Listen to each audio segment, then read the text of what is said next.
Bom, pessoal, dando continuidade, então, o próximo princípio que nós vamos analisar é o chamado princípio da intervenção penal mínima, ou da última ratio, ou ainda, mais recentemente, tem se utilizado o termo última e extrema ratio. Bom, qual é, que é a ideia do princípio da intervenção penal mínima?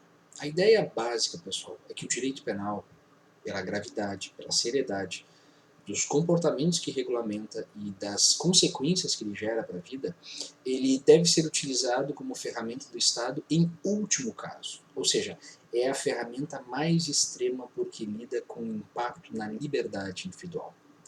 Isso, em outras palavras, quer dizer que comportamentos banais, comportamentos pífios, bobos, insignificantes e irrelevantes, eles não deverão ser objeto de preocupação do direito penal. Isso, pessoal, é um movimento muito forte no âmbito da política criminal, que nós já discutimos, ou seja, as estratégias que o Estado utiliza para reprimir determinados comportamentos pode ser a penal, mas não precisa ser necessariamente a penal. E isso faz com que o princípio da intervenção penal mínima tenha uma importância, uma relevância extremamente grande, para nós pensarmos sempre um direito penal minimamente necessário para a manutenção da convivência social. Bom, dito isso, pessoal, eu já preciso adiantar para vocês que o princípio da intervenção penal mínima, ele, na prática, é pouco observado.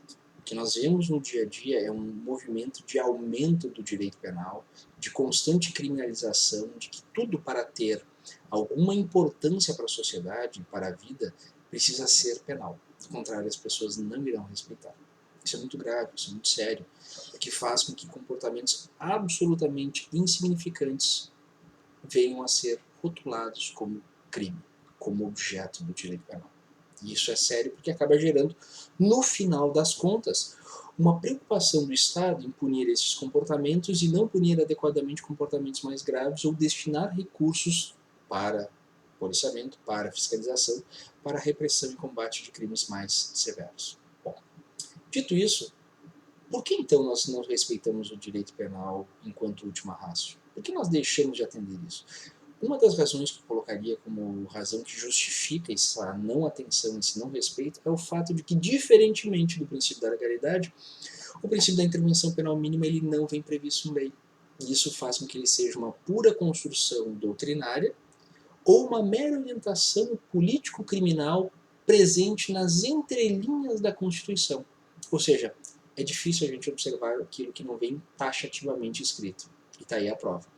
Bom, muito embora ele tenha esses problemas de operacionalidade prática, de respeito, ele é um princípio extremamente importante. E ele é tão importante que ele acaba se subdividindo em outros dois princípios que buscam explicar ele com mais clareza.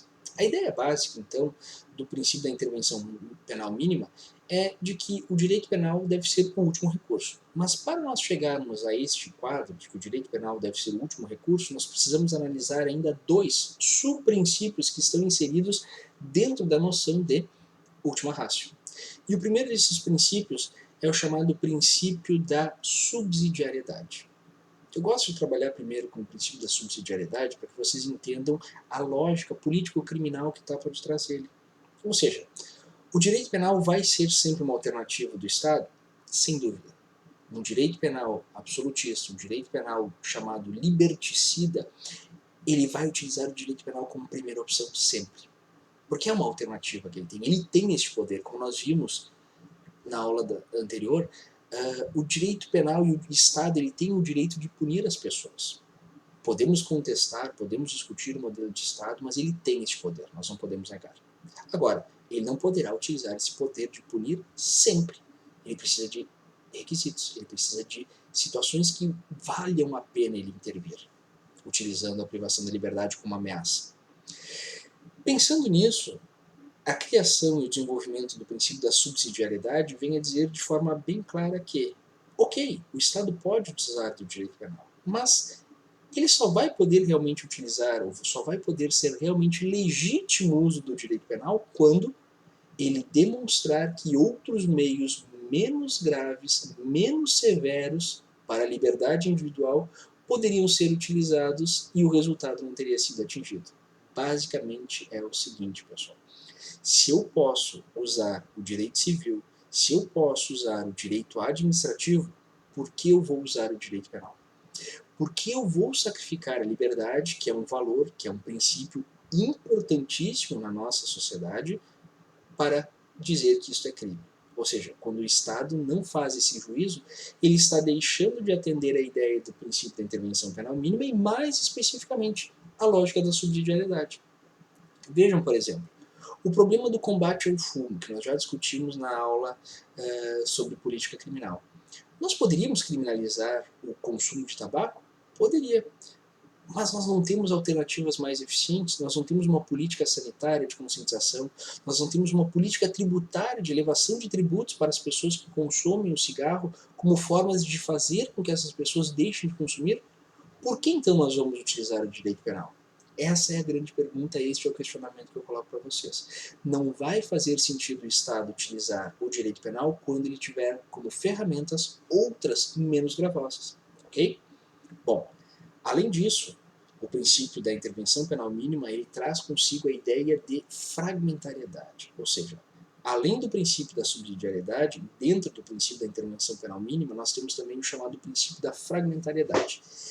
E este princípio, pessoal, preciso dizer para vocês que ele demanda um grau de abstração bastante grande. Por que eu digo isso? O que seria o direito penal ser fragmentário? Dizer que o direito penal ele deve ser fragmentário significa dizer que ele não vai punir todos os comportamentos. Nós precisamos de espaços de não intervenção penal. Ok, eu entendo que alguns crimes não são, algumas condutas não são criminalizadas e outros comportamentos deverão ser considerados como crime. Ok, eu entendo. Mas isso não seria um desdobramento pura e simplesmente lógico do princípio da legalidade quando ele seleciona quais são os comportamentos que são passíveis de punição? Sim, mas não só. Além disso, pessoal, a noção de fragmentariedade, ela agrega elementos a essa análise. O que eu quero dizer? Peguem um comportamento que diga o seguinte: crime de dano, destruir coisa alheia móvel. Nós estamos punindo aqui uma conduta bem objetiva e bem precisa de uma pessoa que pega uma coisa, um bem, um patrimônio de outra pessoa e vem a destruir. Dolosamente ele pega e danifica. Eu pego o celular de alguém e quebro. Eu pego o carro de alguém e quebro o para-brisa. Isso é dano. Doloso. Intencionalmente produzido. Agora, por que o dano causado acidentalmente não é objeto do direito penal? Primeiro, porque subsidiariamente seria mais fácil resolver por meio do direito civil e também pelo princípio da fragmentariedade. O fragmento do prejuízo causado e do dano causado a um terceiro que interessa ao direito penal é apenas aquele dano dolosamente causado. Isto aqui é muito importante. Trago outro exemplo para a gente pensar. Vida. Crime de homicídio. O conceito de vida é um conceito extremamente amplo, extremamente complexo. Mas nós não protegemos, acreditem, por meio do direito penal, a vida na sua integralidade. Por que não protege, professor? Vocês devem estar se perguntando. Mas, Tomás, pelo amor de Deus, a vida é o bem mais importante. Como é que o direito penal não pune uma pessoa que tira a vida de outra? Ou nós não protegemos, por meio do direito penal, a vida na sua integralidade? Por uma razão muito simples. O conceito de vida que o direito penal se ocupa não é o mesmo conceito de vida que a biologia se ocupa, por exemplo. Vejam o seguinte, quando é que, para fins biológicos, nós temos vida? Eu pergunto, uma célula isolada é vida? Para a biologia, a resposta é sim. Se eu destruir uma célula, eu estou causando a morte de alguém? Eu estou protegendo a vida de alguém? Não. Vamos tornar o caso mais complexo. Eu tenho um óvulo fecundado, armazenado numa clínica de inseminação artificial. E eu destruo um desses óvulos que está lá congelado. Eu matei alguém? Eu pratiquei um crime de aborto? Eu acho muito difícil vocês me convencerem que sim. Mas se vocês quiserem, me mandem mensagens ali, me mandem algum comentário no fórum para a gente debater, porque isso aqui também dá uma discussão bem legal. E vou mais, pessoal. Se eu tiver uma pessoa que está declaradamente morta a partir de indicadores médicos e alguém desfere um tiro contra essa pessoa que está clinicamente declarada como morta, eu pratiquei um homicídio? Por incrível que pareça, eu não tenho como matar uma pessoa que já está morta. Por que eu digo isso, pessoal? Por que eu coloco esses parâmetros para vocês? O que hoje define uma pessoa estar viva ou morta? A partir de quando nós vamos reconhecer o início da atividade cerebral? E vejam como as questões jurídicas elas estão relacionadas. A questão da interrupção da gestação de feto anencéfalo impacta diretamente nisso. A possibilidade de transplante de órgãos impacta diretamente nisso. Por quê? Por uma razão muito simples. O fragmento dos danos e dos ataques à vida que interessam o direito penal apenas serão aqueles que estão no intervalo entre o início da atividade cerebral e a do término da atividade cerebral. Veja como fica mais fácil de entender. Eu posso realizar o transplante de um órgão vital de uma pessoa viva? Eu posso tirar o pulmão, o coração de uma pessoa viva e dar para outra pessoa? Não. Então significa que eu tenho que tirar esse pulmão, esse coração de uma pessoa que está morta. Quando que uma pessoa está morta para poder realizar um transplante? A partir do momento que eu consigo atestar por um médico e por uma equipe médica que essa pessoa morreu. E quando é que ela morreu? Quando cessar a atividade cerebral. Ok? Então nós já temos bem claro. A morte se dá quando cessa a atividade cerebral. Tudo que acontecer depois já não é mais tutela da vida. Isso pode ser tutela dos mortos, da honra, algum crime previsto na lei de transplante de órgãos, mas não é mais homicídio. Beleza? Então, cessou a atividade cerebral, cessou a vida.